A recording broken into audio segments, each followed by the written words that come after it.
are you better served to draft for need in this age or back in the 70s or whatever? Because to me, I feel like the Steelers taking a center in the first round because they need to have one. They literally don't have one on the roster right now. Yeah. I kind of feel like shouldn't trump Byron Murphy if he is the dominator, especially the way the game is going and how much you want to react to, like, hey, you know what's borderline essential for the winning teams these days is inside pressure, the guys who can do it. 3 down interior defensive linemen, and this might be one. I kind of feel like, well, you kind of have to take that guy, not the position in need. I think it depends on, again, not to go back to this, but like where you grade those guys, right? Like if you have them equally graded, Dave, then I think you have to decide.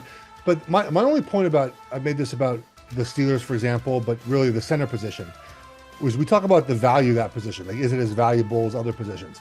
I'll tell you this though, was Pouncey valuable to Pittsburgh? Like if you draft that center and he's good, you get 10 to 12, 15 years.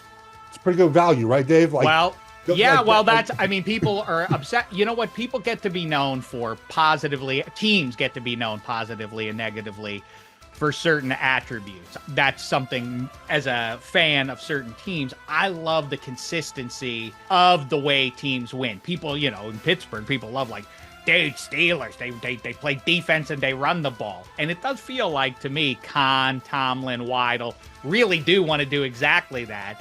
And the center, and you talk about what the Steelers are known for specifically, from Webster to DeMonte Dawson to Marquise Pouncey. That's a pretty strong lineage. Is Jackson Powers Johnson from your Ducks the guy for them to take at number 20? I think he fit really well with what they want to do. And the mindset of him, I know him well. Like, his mindset's very Pittsburgh, like blue collar. He just loves football. Like, that's his entire life. Like, he is a football guy. He doesn't have many holes. Like, when you watch him play, there's not much negative in there. He spazzes out every now and then. But his ability to just be big in the middle of an offense, he's a really good pass protector, which I think will be important because then you have 2 quarterbacks there to hold the ball as long as possible. So having pass protectors, I actually forgot Wilson was on the Steelers for a second. I was looking at the roster, the depth chart, the offensive line. Oh, Wilson's there.